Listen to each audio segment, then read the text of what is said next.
Welcome to SVAC and to tonight's wonderful program. My name is Allison Kreitz. I'm the manager of exhibitions here, and it is my great honor and pleasure to introduce tonight's special guest, Kirstie Macleod, creator of the Red Dress Project.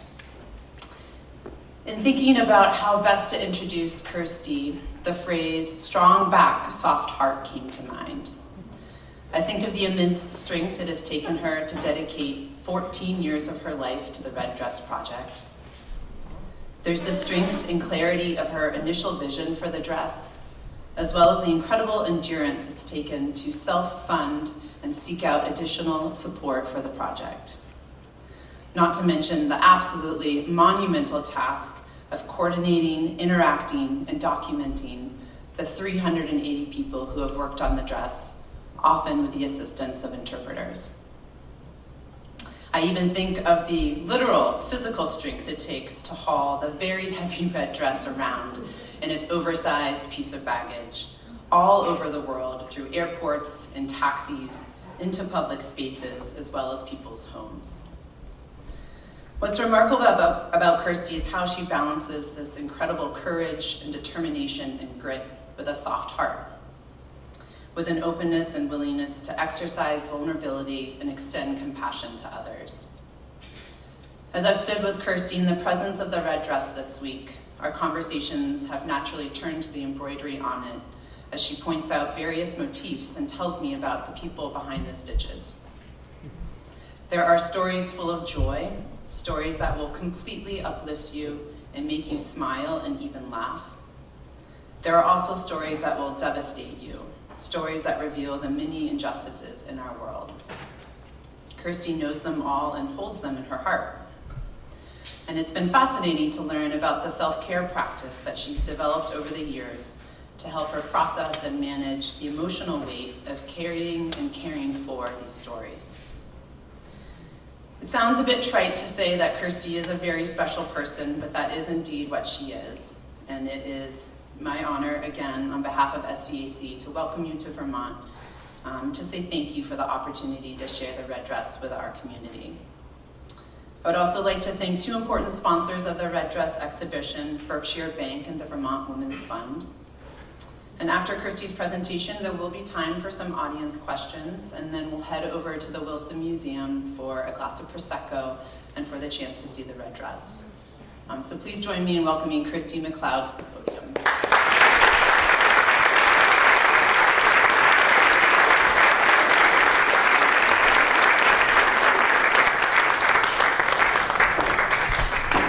Hello, good evening. Thank you all so much for coming here this evening. I know that many of you have driven quite a way to be here this evening. And thank you, Alison, for that amazing introduction. Very touched. So as I stand here before you this evening, I'm pretty overwhelmed, pretty surprised, pretty astonished still every day with what the red dress has become. It started as a very humble little project that I didn't know would be of interest to anyone. I didn't know if anyone would even want to work on it. I didn't know whether it was even possible. And I'm standing here now. The dress was completed last Sunday after 14 years and 3 months of creation.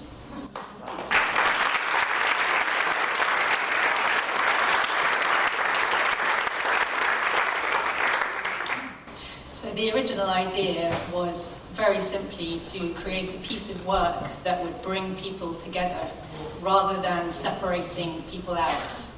I grew up all over the world, and I, from a very young age, became very preoccupied by states of inequality, prejudice, and the countless borders and boundaries that I was seeing around the world.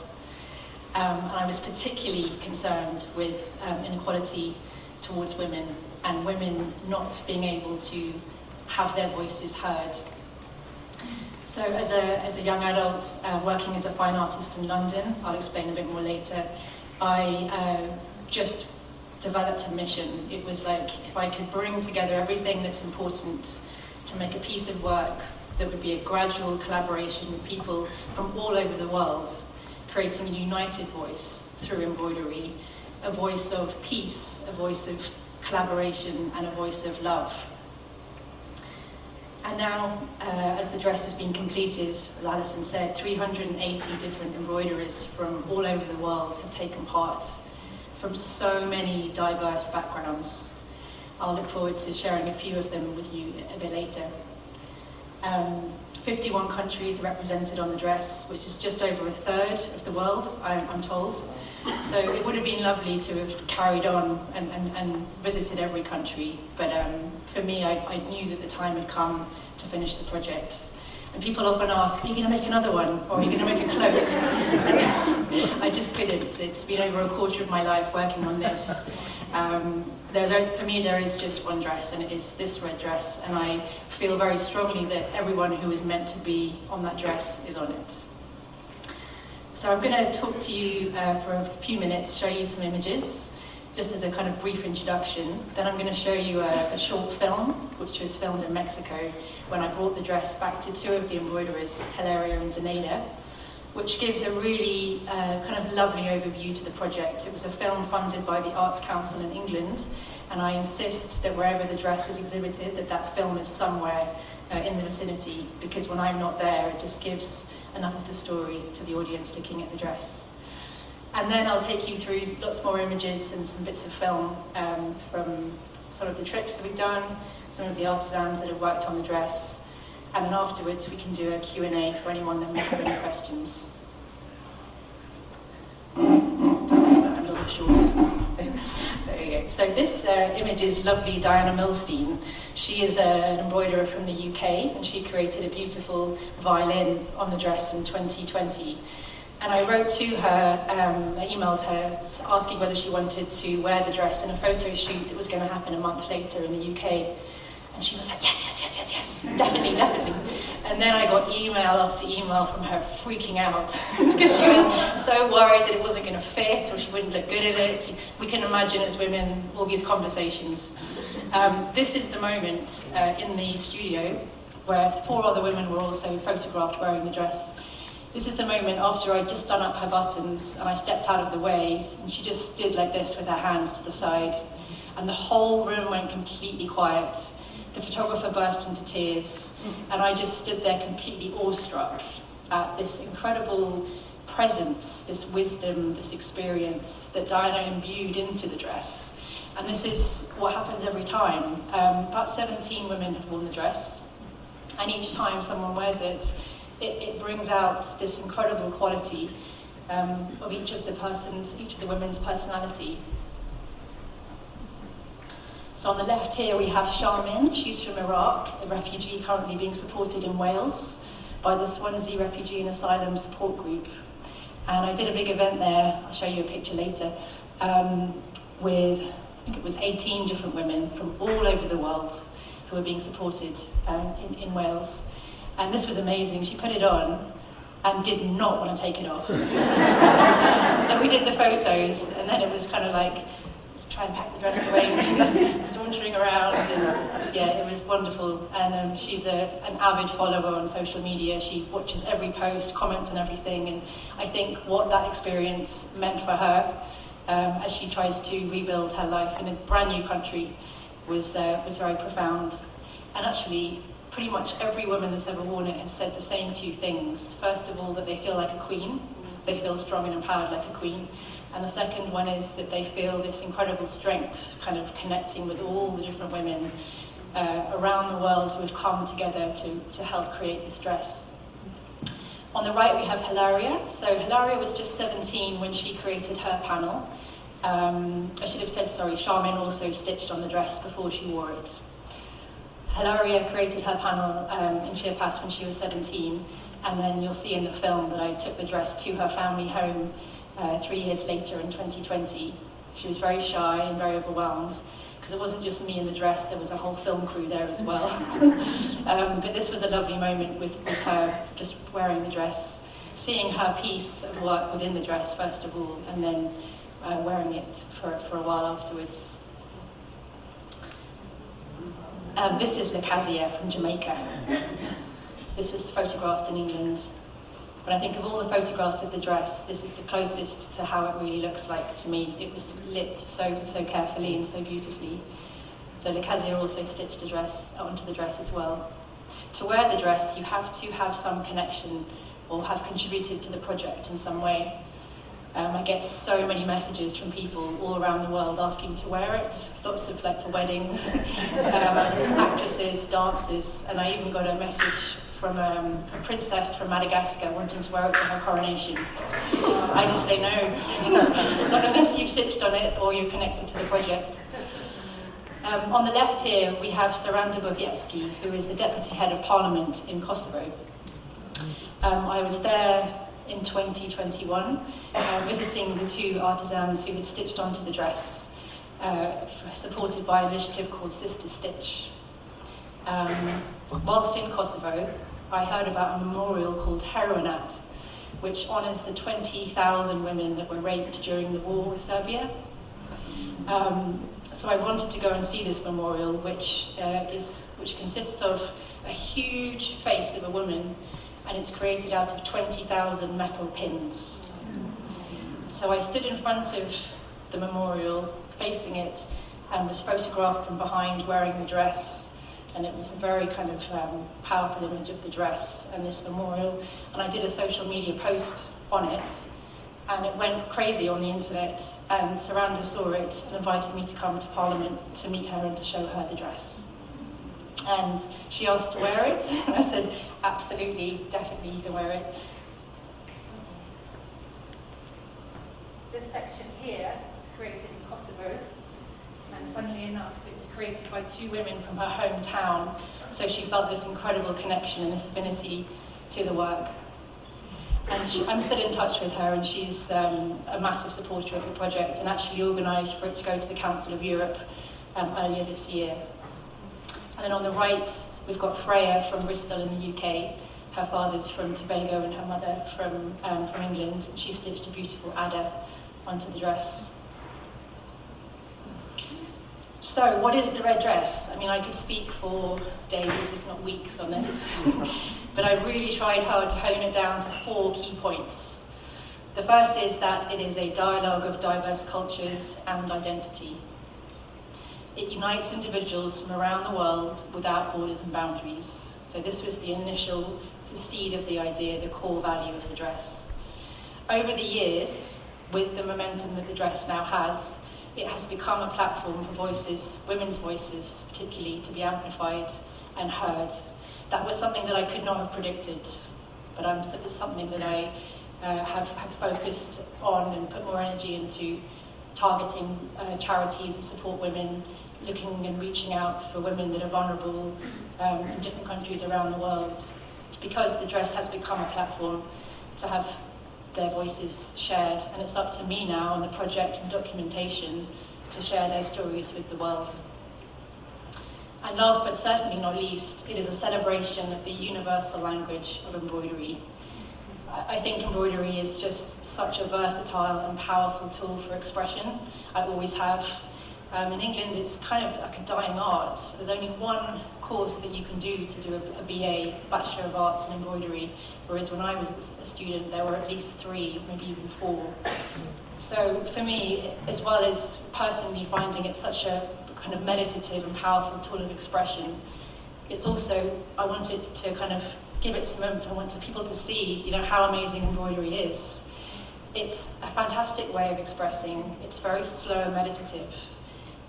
It's a powerful tool to connect with yourself, because you slow everything down, you connect with the breath, you have to take your time with the stitching.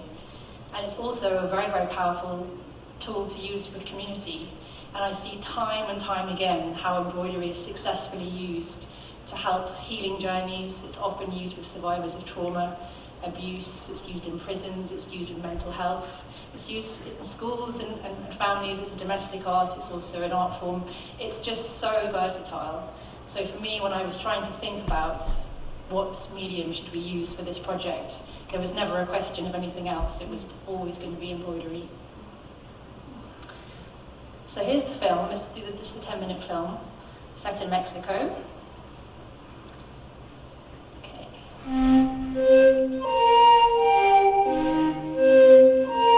The people that tell me the stories, she's recently widowed and she's had this really challenging year, and she Kirstie sits under this tree and she likes to sing this song.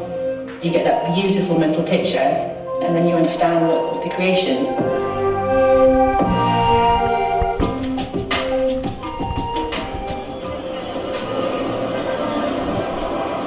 This project is in some way some kind of a channel for something, and I don't mean that in an arrogant way, just what women have been through.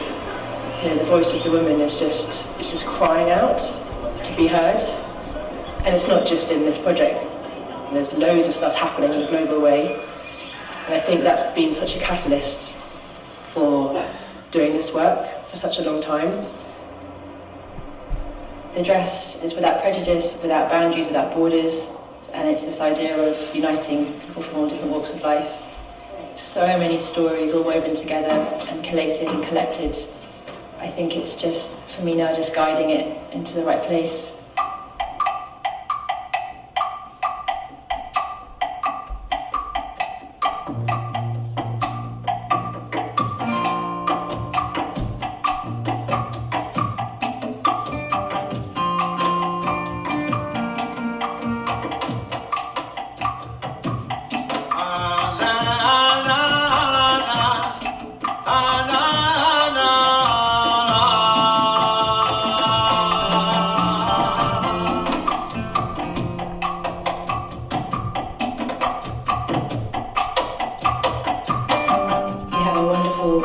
Community in Sinai in Egypt.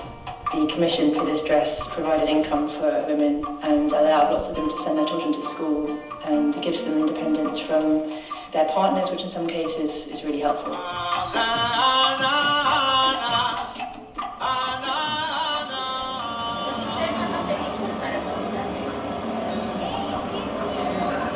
I'm currently on a bus on the way to Chiapas from Mexico City.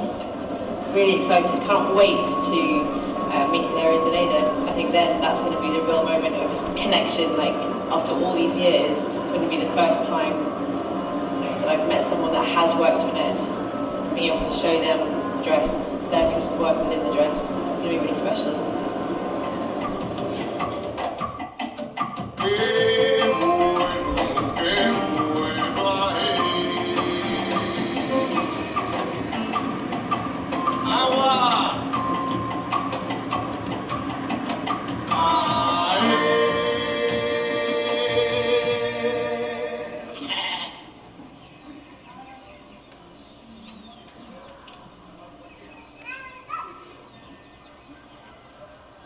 Wherever you are in the world, having a film crew and a big red dress coming to your house, it's such a kind of unusual experience. They had to get permission for us to be there. It was like, oh gosh, this is quite a privilege. It's another beautiful example of how the dress has managed to get rid of a border. So this is the bodice, and then here we have Afghanistan and Lebanon. These are the refugees in the refugee camp. So they all use embroidery as a way of helping them get their lives back together, empowering themselves, earning a living and finding support. So here's the dress, and we have panels here from, the bottom one is from Sweden, and this lady is a violinist, you know, like, but she embroiders as well, and she's used wool. Here we have Rwanda, women recovering from war. They call it From Darkness to Light. This is DR Congo in Africa. These women are recovering from civil war. And these are the words they now feel they have gained through their embroidery. Over a third of the women who have worked on the dress are either living in refugee camps or have gone through war or are living in extreme poverty. This is the front, and there's the nadir, and there you are. Hi. Yeah. It's a beautiful piece of embroidery that you made. Thank you very much.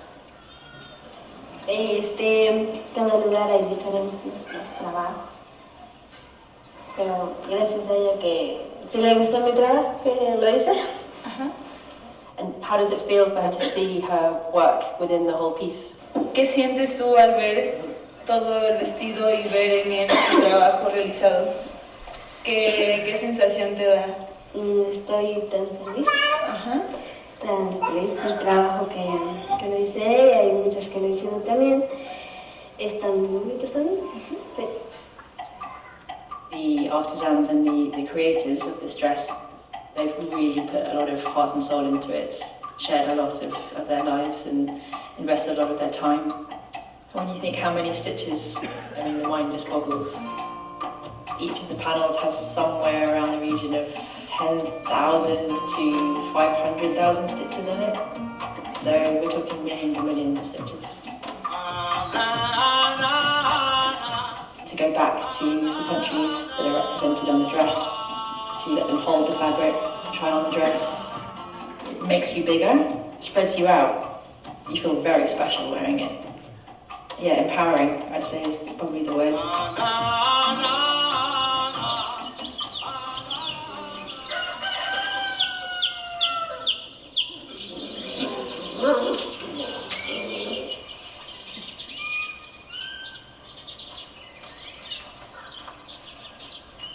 Finally getting to meet Elena today is just so exciting for me.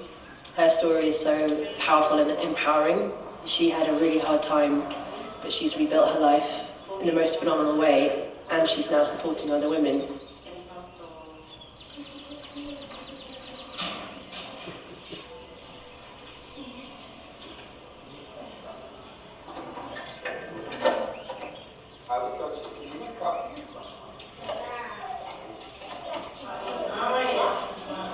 Una grupo de las mujeres, como 50 mujeres, 60 mujeres.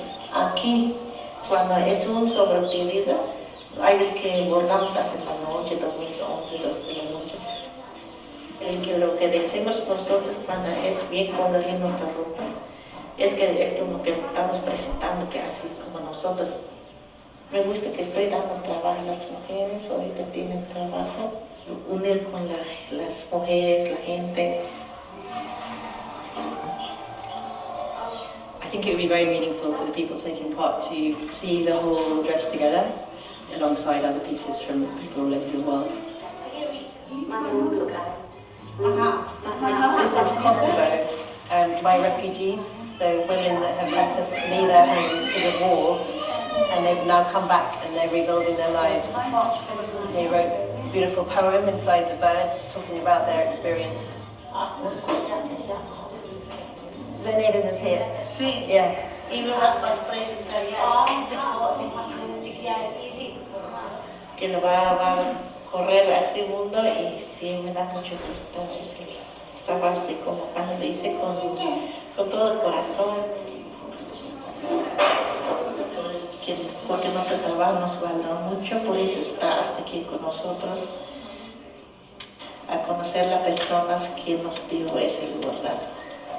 Porque por nosotros que nos valora ese nuestro trabajo y lo voy a agradecer mucho y no lo voy a olvidar el trabajo que hicimos, que estoy muy feliz y contenta que está conmigo aquí.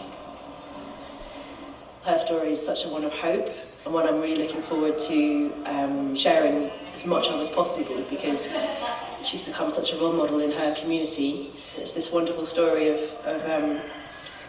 having nothing and through her own courage and self-will and determination, she's like got the most amazing life now.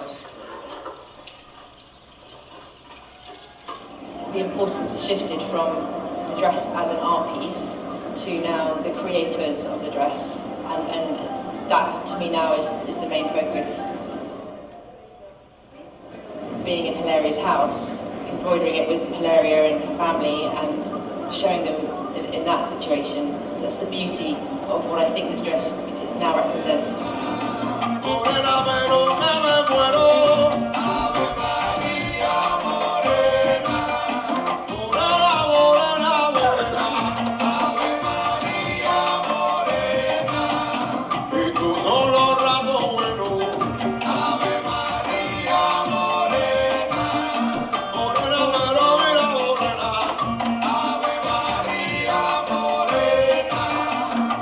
Oye, que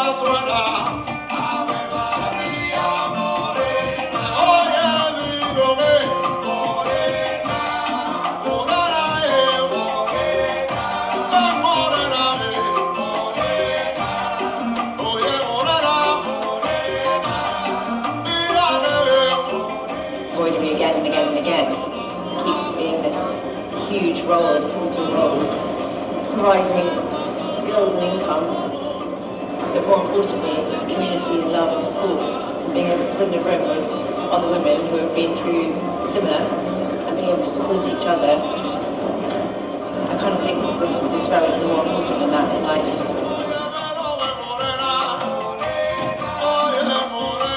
It's very, very clear to me that it's about now getting the stories and images out into the open, to people to see that these women deserve it.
Okay, so I'll just share a little bit now about what came before the red dress. So as I mentioned earlier, I spent my childhood travelling around the world really. I was born in Venezuela. We also lived in Barbados, Nigeria, Japan, Holland, Canada.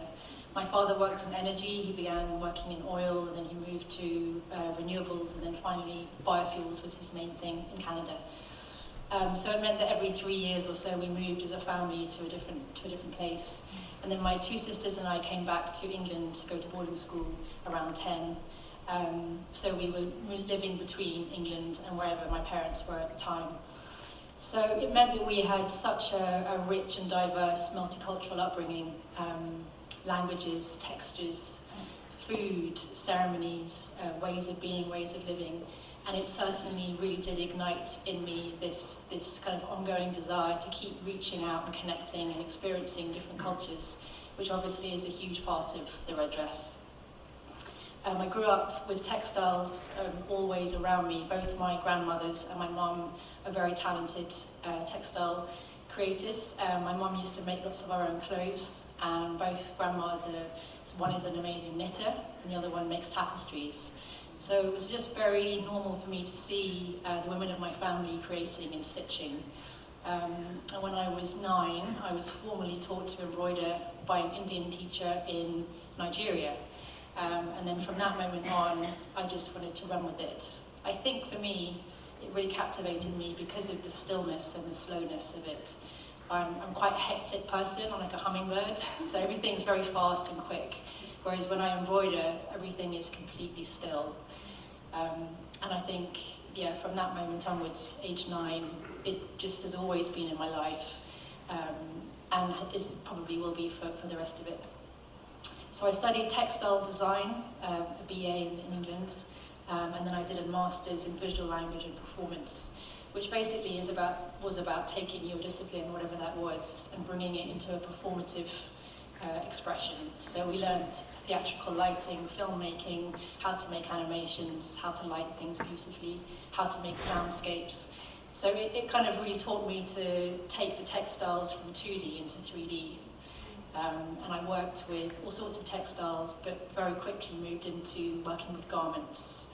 I was always very interested with the relationship between a wearer and their clothing, and how it can, in one way, be very supportive, very empowering.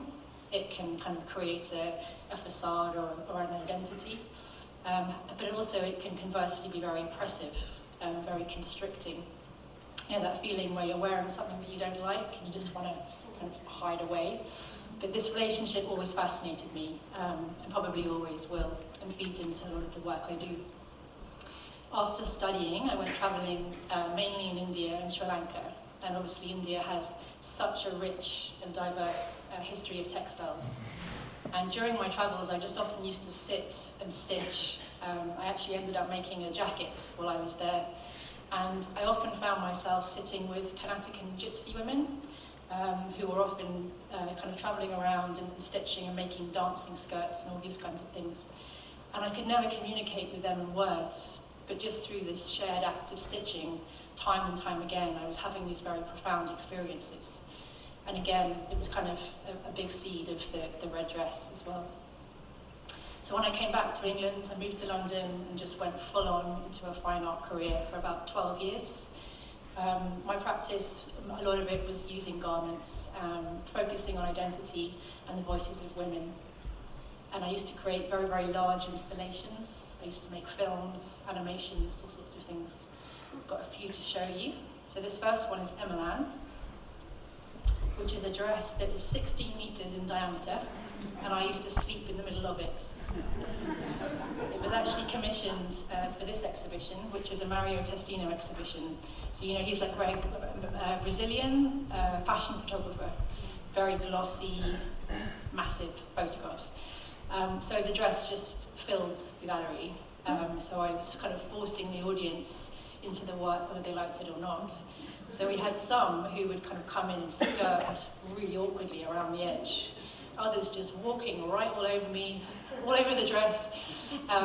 This is a very typical piece of the work I used to do. It was often described as very feminist, but it was looking at ideas of oppression, inequality, issues of containment, vulnerability, such like. This was in another gallery in Notting Hill. The dress had to spill out into the road here because it didn't fit in the gallery. This was Phaedra. So this was an opera, and I was commissioned by Sophie Hunter, who's the director, to create a dress for the solo singer, a mezzo-soprano solo singer. It was a festival held in an abandoned castle and in the grounds. And this was our space here, which was the equestrian centre behind the castle.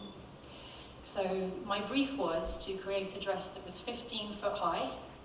It needed to slowly revolve over the course of the 15-minute performance, and it needed to, in some way, change state to mirror Phaedra's descent, mental descent. So it was the figure in the centre, and then there was a full orchestra around the outside. So luckily, I've been working a lot with a, do you know Solufleece? Do you have that here? It's like a cellulose-based fabric that dissolves in water. So if you embroider, you might know about it. So I've been working a lot with this fabric, and it dissolves. So my idea was to create a dress that would slowly dissolve during the course of the performance to reveal this kind of gnarled and battered inner structure. So we talked about whether it would be a fast dissolve, like a lot of water, all off, or is it going to be more subtle? We went for the subtle in the end. So to do that, the crinoline, the steel crinoline, which was, you can see there in the centre, which was to give the height, was wired up with irrigation tubes, things you'd just find in your garden for like bonsai trees or something. And then it was attached to a hose pipe to just one singular tap on the side of the equestrian centre. So at the beginning of the performance, the tap was turned on, and very slowly it just trickled all over the dress. So the steel crinoline was on a revolving platform that was engineered. And then I was then stitching the top layer, this is the Solufleece layer, for about 3 weeks. And I had to do 2 performance dresses and 3 rehearsal dresses. So I had to get help in the end because it was just overwhelming me. So this is before, and then this is just about after. And so she was slowly revolving the whole time as well. And this is to show you afterwards. So Ruby Philogene, who's the mezzo-soprano opera singer, had to be cherry-picked in and out of the dress. And so I was constantly just running up and down, like fixing and tweaking and moving all the time. And poor Ruby, not only did she just have all that to deal with, she had a corset that was also wired up with the tube, so it's also trickling water down her, cold water. And the big issue for her over anything else was the floor of the equestrian centre was covered with like sand and sawdust. So for a singer, apparently, I don't know, I'm not a singer, but apparently it's very, very dangerous, and you know, for your voice, for the quality of your voice, to be around dust. So she'd come in right at the last moment, cherry pick it in, and then it was up to me to just like get her all ready, and then the audience came in. But it was, both of the dresses worked. It was immensely stressful for me, but it paid off. So then the red dress. So this all happened kind of back to front really. Usually I would come up with an idea and then spend however long trying to get it funded. So this came in the reverse. I was offered a commission to create a new piece of work at Art Dubai. In fact, it was someone who had seen the big blue dress in London. So they wanted me to bring out the blue dress and then create a new piece of work. And they had the British Council lined up to fund it. So to be given a budget to an artist is just like... I went straight to a cafe once I'd had this news, and I just sketched it in less than a minute. It was so easy to think of, if I could do my dream piece of work that brings together everything in my life that's the most important, what would it be? And it was the red dress. But as you can see, it looks quite different to how it's now presented. So initially, remembering it was an art installation. It wasn't what it is now. So I used to wear the dress and stitch onto it for about 4 hours at a time, and I was encased inside a Perspex cube.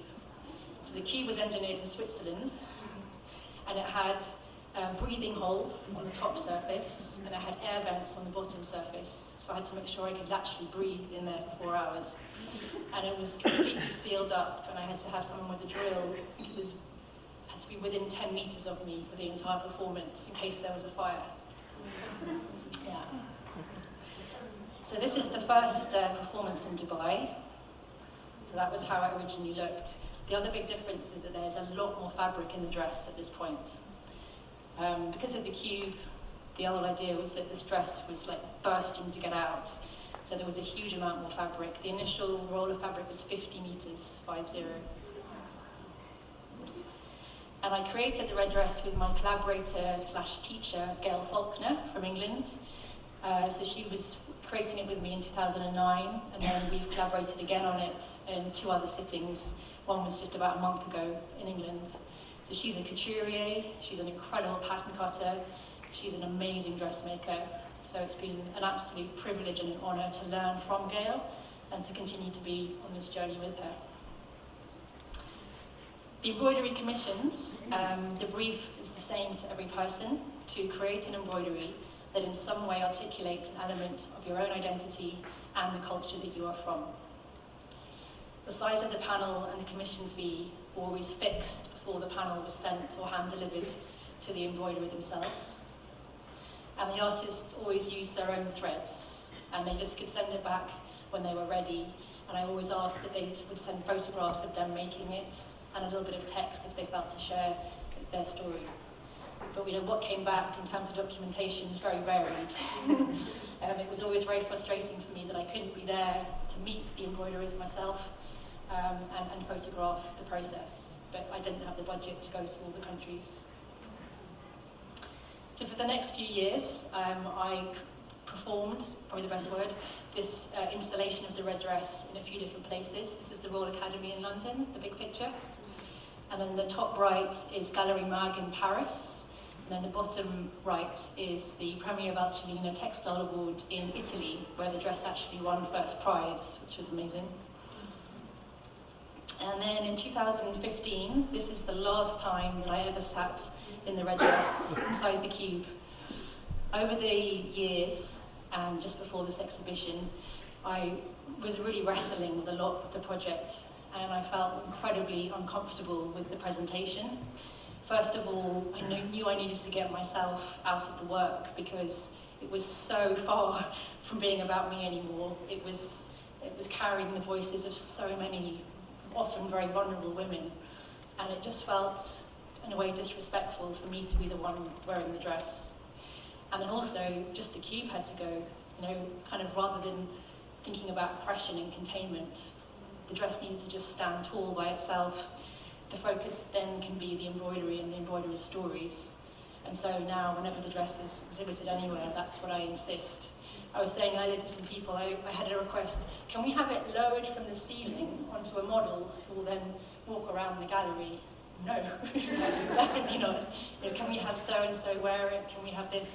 So there's never a question, it's just on a mannequin, because then the focus can always be with the embroidery and the embroiderer's stories. So after this exhibition in London, everything changed. And my focus was then on reaching out to communities, groups, charities, taking the dress to as many places as I could where the dress could make a difference. So this is an impromptu sewing circle in Zenaida's kitchen in Mexico. But also at this time, I was having to confront a lot of difficult conversations, internally but also externally. And I really needed to sit with and own my position as a middle-class white woman working with vulnerable individuals from low-income countries. To some, this dynamic is very triggering, reminiscent of oppressive power dynamics relating to colonialism and cultural appropriation. And although the life that I've had, I don't really feel like I do belong to any particular culture or country, but I know for sure that being born into the life I've had has given me a huge amount of opportunity, geographic mobility, and being able to get funding for art, and more and more and more. So there was quite a few tricky months there where I was even thinking about, should I stop the project? And then I realised, no, I'm just going to own the fact that I am white and middle class and use this privilege to try and support other people who need support or who benefit from being involved in this project. So once I got to that point, it felt comfortable, and from then on, I feel it's in balance. And I've also learned to be very transparent. So when I've had tricky emails from people accusing me of this or that, it's usually because either I haven't explained something properly or they've jumped to conclusions. So as long as I'm really transparent at all times, and ever since I've put everything on the website you could possibly imagine, there's been no issues. So this was in Wales, the embroidery circle with the Swansea Women's Asylum Refugee Support Group, of which Charmin is a part of. You can see her there hugging me at the side. She's wearing black and I'm wearing turquoise. So we had women there from Nigeria, Afghanistan, Turkey, China, often kids running around the sides, and it was just wonderful to see the community that they have created, that the charity has created for these women, who all seem to be really enjoying their new chapters. This was last year in the Fashion and Textile Museum in London. So this is very typical now of how you would see the dress in a museum or gallery setting. And another important event earlier this year was an inclusive event called the Flint Festival for femme, lesbian, intersex and non-binary and trans individuals. So it was to really create this very inclusive space. There was a huge amount of debate, discussion, talks with the red dress you can see at the back there. And it was brilliant. Also, around that time, commissioned a piece of work from a non-binary couple, Justin and Camilla, who've created a very striking piece on the dress. And then just after that, we flew to Strasbourg in France, to the Council of Europe, where the dress was invited to be a part of a PACE session on equality and non-discrimination. So this was pretty surreal for me, being in a political sphere, not something I have any experience of, but it was absolutely wonderful. We were just outside the main double doors into the huge kind of auditorium, where politicians and delegates from all over the world were meeting for sessions. And it meant that there were just so many interesting discussions, conversations, and I remember at the end of the week, someone said something to me like, you know, everything that's happened in that room, I could see from looking at this dress in about 1 minute. And I thought that was rather wonderful. But a lot of the sessions were on gender-based violence and what's going on in Ukraine, equality, so I popped in and out to lots of them as well, and it was incredible to see. And then after that, the dress went to Tintersfield National Trust House in England, and it was exhibited in the red room, which was perfect. Red curtains, red carpet, red sofas, really lovely. Ooh. So a few questions that I'm always asked about the dress. Why did I choose the colour red? So very simply, if I'm trying to get someone's attention, then I'm going to use red.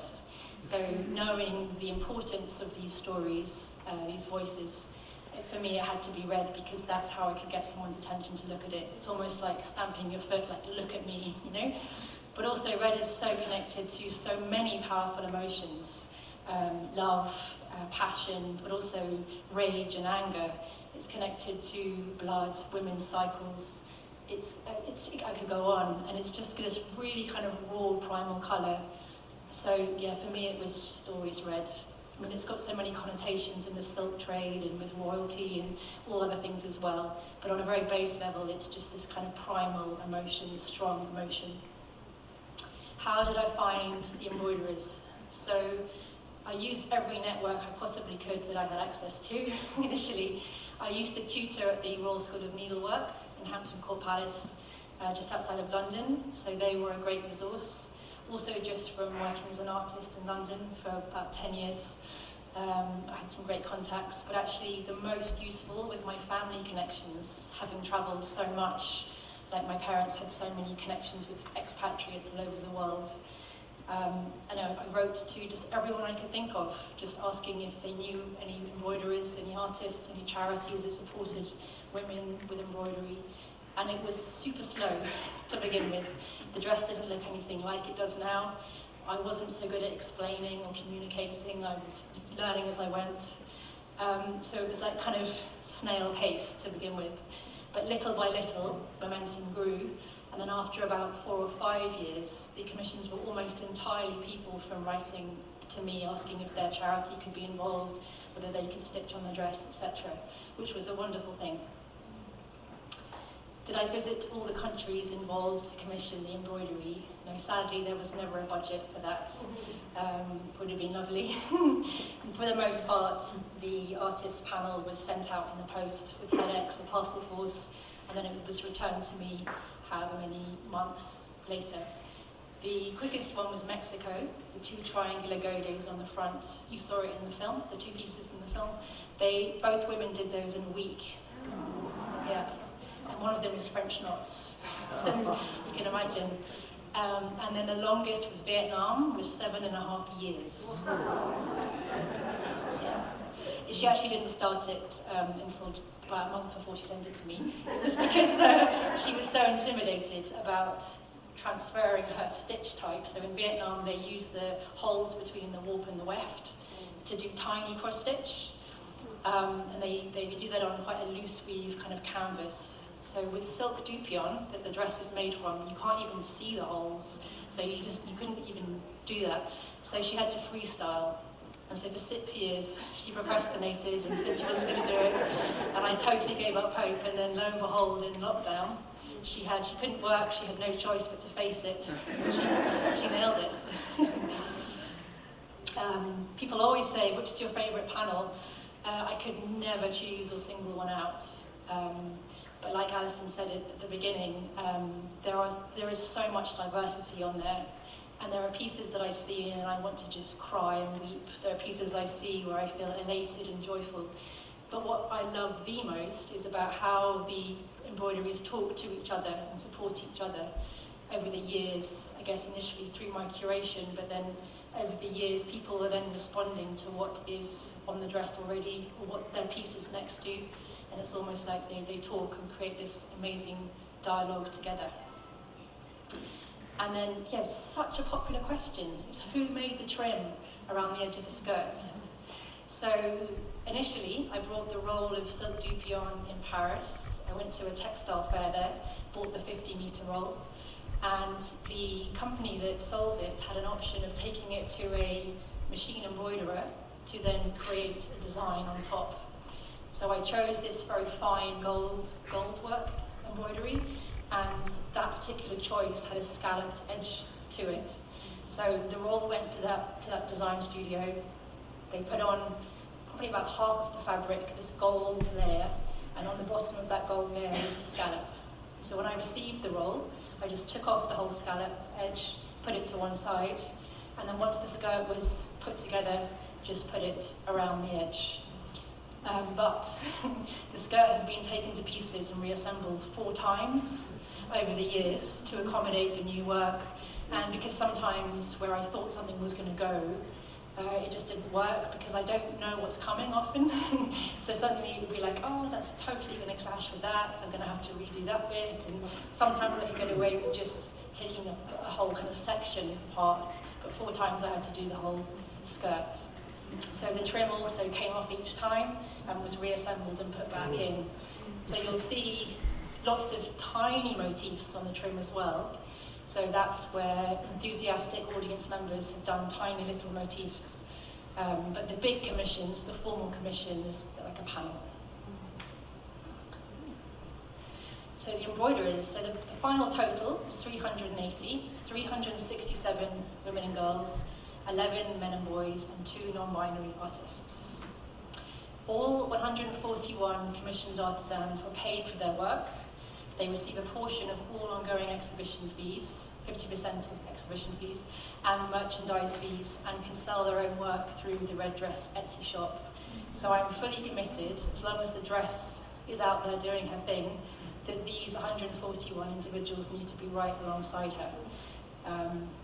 So it's lovely to be able to continue to kind of give back.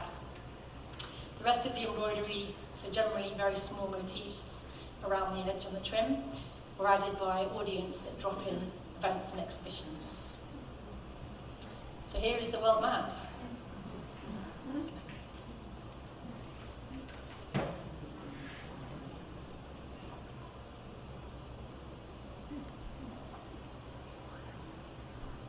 So I think by far the most is from England. It was 163 individuals who worked there, or worked on the dress. Also 50 from Egypt. I think it's 15 from, what was that, Poland, Ukraine. 25 from Australia. So I'd love to be able to tell you about all of the embroidery on the dress. But yeah, here are just a few. So this is just Sal Esther and Esperance from DR Congo. They are supported by an incredible initiative called Kirstie in Africa. It's been created by a lady called Nicole Esselin. She's from Belgium. And she gathers together widows of war to create safe spaces where she teaches the women fine needlework. Then she employs the women and gives them regular income. And she also gives them loans to buy their own houses. So these are women who have lost everything. There are stories of women losing their children, often in front of them, their husbands, their houses, their whole lives just decimated during the war. And very sadly, in the culture in DR Congo, widows are not deemed acceptable. So they are then ostracized from their own families and communities. I was told a story of how a woman went to a family event, like a big lunch, and she wasn't allowed to sit down at the table. She had to stand with her back against the wall and watched everyone else eat. She wasn't allowed. So this is life-changing work for these women. And of course they have now employment and they have empowerment. But what they have, which is perhaps the most important, is they have each other. And they have these shared experiences coming together, and they can go on this remarkable healing journey. So as you see the words that they've created, they were asked, or they decided to each choose a word that best sums up what they feel embroidery has brought to their lives. So we have words like peace, dignity, trust, love, solidarity, life, friendship, joy, pride, liberty. So over to Australia, we have 24 women from Brisbane. This was me actually, I found them on Google, and I just found all threads. I put Australia embroidery artist or something, and up popped this shop called All Threads Embroidery Supplies. So I just wrote to them, and straight away got an email back from Kerry, who's just the shop owner. And I was asking if she knew any embroiderers. She goes, well, actually, I embroider, and I have a whole group of women that I sit and embroider with. So I was like, perfect. Would you like to do a piece on the red dress? And they have created the most exquisite piece. I'll point it out afterwards. It's so fine, and it celebrates Australia. So you have Ayers Rock, Uluru in the centre, Aboriginal sun and water motifs down the left-hand side. There's an incredible coral reef on the bottom right, going up into a beautiful Australian sunset in Gumtree. And these women gave their commission fee to ovarian cancer research in Australia. Here is the zoom in of the coral reef. Yeah.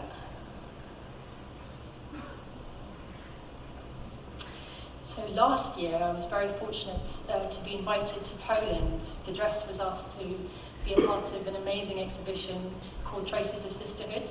So it was women from all over the world, artists who are concerned with equality and creating work about social justice. So I was thrilled that the dress could be a part of it. And then I was asked whether I wanted to connect with some refugees from Ukraine whilst I was there, and obviously I said yes, I would love that. So for 2 days of the exhibition, a group of remarkable women came, and we all stitched around the dress. And I was quite nervous before meeting them because, you know, with what they're kind of going through and being so displaced, and I mean, you know, the horrors of war being still right at the beginning. So I was nervous. But I didn't need to be. As soon as the women walked into the room and they saw the dress, their eyes just lit up. And it was just such a joyous few days. They were speaking of the war, of course, but with such a positive, kind of almost excited vision of the new Ukraine when it's rebuilt, and that they hope there's a woman at the centre of that rebuild, because women as life givers, you know, can bring change and bring love. The women all decided to only stitch in yellow because they wanted to feel happy and be positive. So this is one of the embroideries of the sunflower, and she just did one of the petals blue as well. And it was very touching. Most of the women didn't know each other before, but they would just begin to sing. They would sing traditional Ukrainian songs as they stitched, as a way of connecting with each other, but also as a way of remembering and standing with their country, with Ukraine. I've got a small clip here.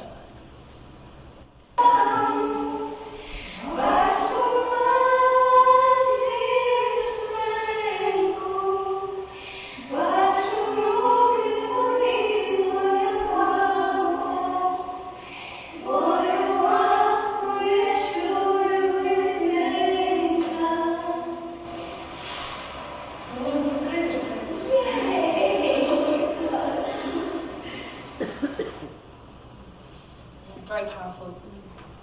And then the last group I wanted to share with you tonight is the Fansina artisans from the Sinai Desert in Egypt.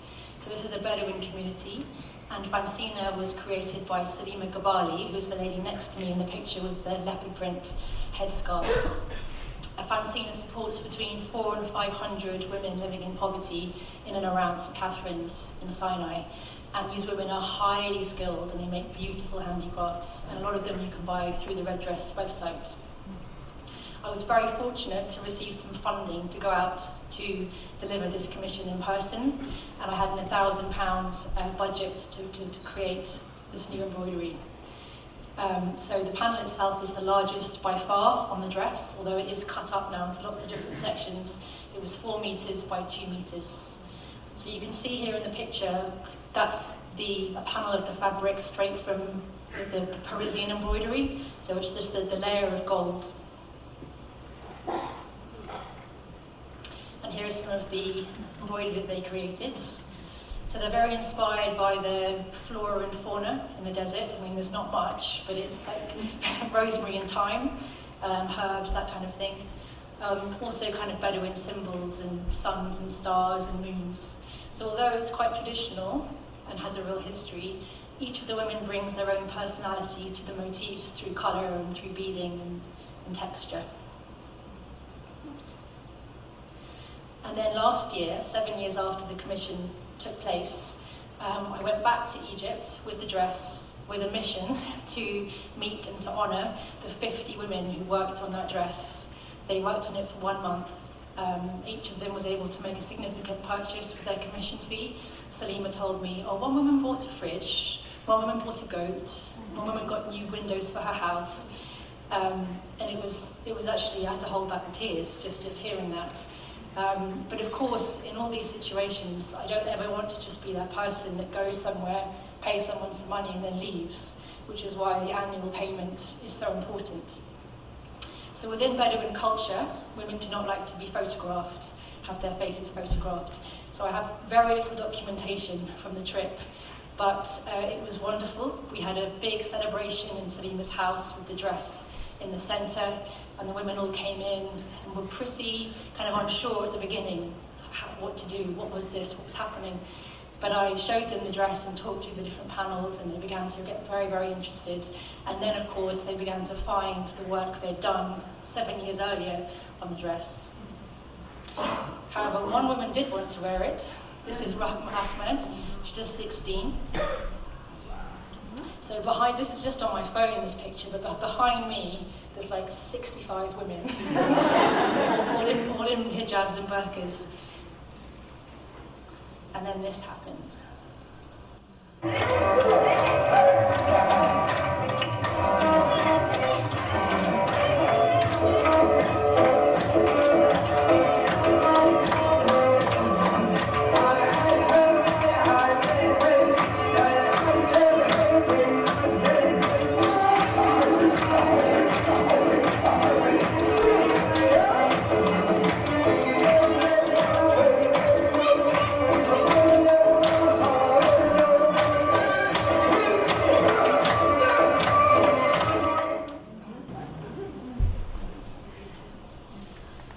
Following the trip to Sinai, I went with Salima and 6 of the artists to Cairo. I really wanted as many as I could afford to witness what was about to happen in Cairo, which was 2 big exhibitions. One at Silas, which was quite a kind of educational, kind of historic big building in Cairo. And then we went to the British Embassy, and there was a big exhibition in a very snazzy ballroom there. And it was full of press and TV people, so it was so surreal coming from the desert to that. But the whole point of it really was to just massively amplify and spread the word about Fancina and the work that they do. So on the right there you can see Salima had her moment up on the podium. Everyone listening to the story of Fancina and the women that create all the amazing work. And then the women were brought on stage and the whole room just erupted into applause. And it got on loads of TV stations and all sorts of things. So it was a real highlight for me, just seeing the power of what the dress can do for its embroiderers. So the future of the red dress is, I could again talk for hours on this, but the 4 main things is to continue to share the story of the garment and its embroiderers across the globe, with an ongoing aim of being accessible to all. So I do a lot of events with translators, with BSL interpreters, with art therapists. I really want the project to be accessible to everybody, and I'm very aware that not everybody is able to go to a gallery or to a museum.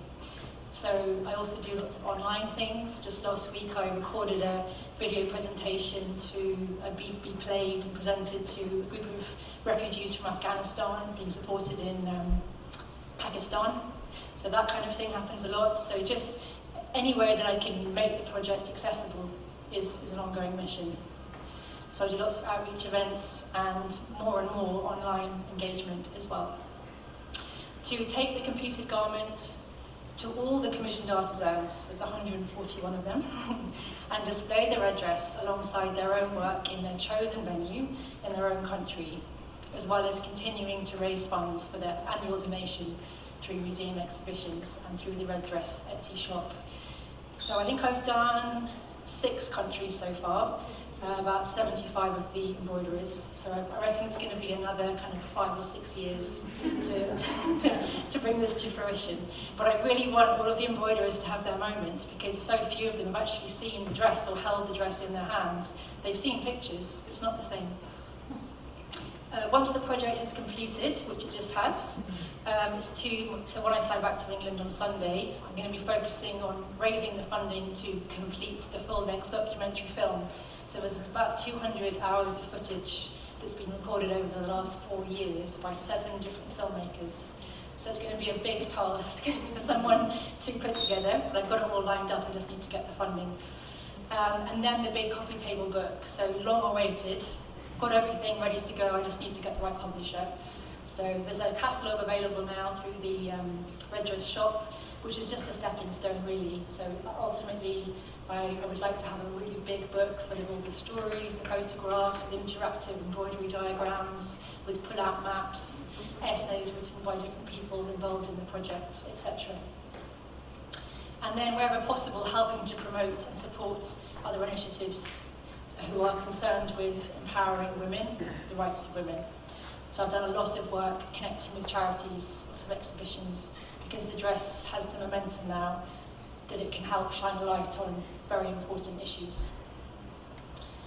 And then just to finish, with ongoing gratitude to so many people, of course to the 380 artisans who have created this magical dress with their voices, to, I reckon it's about 165 different commission and exhibition fixers and coordinators. So between me and an embroiderer, or me and a museum, or me and a press journalist, it could be a chain of up to 6 people. And people who just really want to help, or really want to get something connected in the right way. There are 8 supporting charities and social enterprises involved so far, 35 plus translators, 3 BSL interpreters, and 1 arts therapist. 24 museum and gallery exhibitions so far, with another 15 confirmed for the future. Funding, that's a big one. So I've been very blessed to get some private donations, also funding from the British Council, 3 different British embassies, Arts Council Lottery Fund, Premier Valcellino Award in Italy, Contemporary Middle East, 3 US museums, this is one of them, 441 individuals via 2 crowdfunding campaigns as well. Also big thanks to the journalists, writers and bloggers that have helped share the story around the world. It really is a game changer.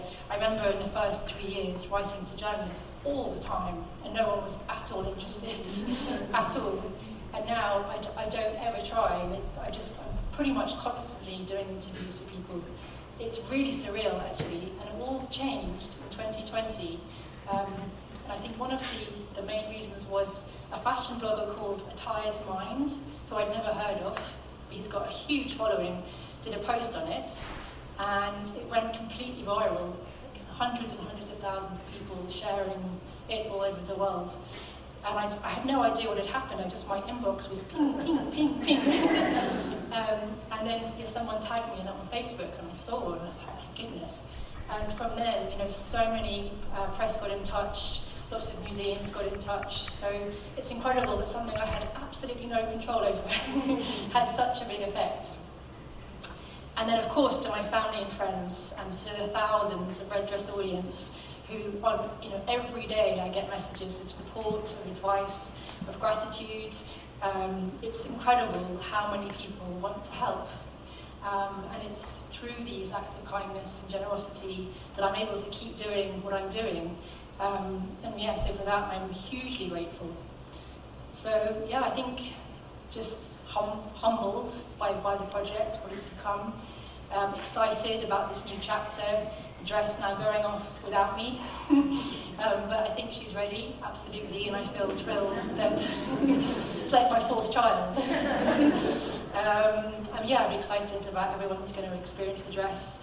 And I hope one day, my plan is, people always say, what are you going to do long term with the dress? The plan would be to build its own museum in England for it. I always used to dream about getting it into the V&A, but now I've decided, actually, I just want to have control. I want to create my own space with a beautiful circular exhibition space, and then have a cinema area, and most importantly, have massive workshop spaces to continue doing collaborative work, to do community work, to create collaborative pieces, to keep the spirit of the Red Dress alive. Because she's going to have to be still at some point.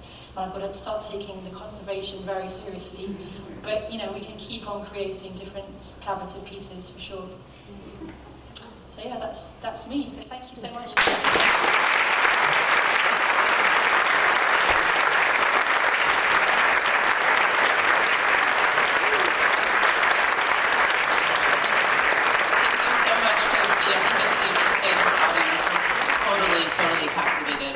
word.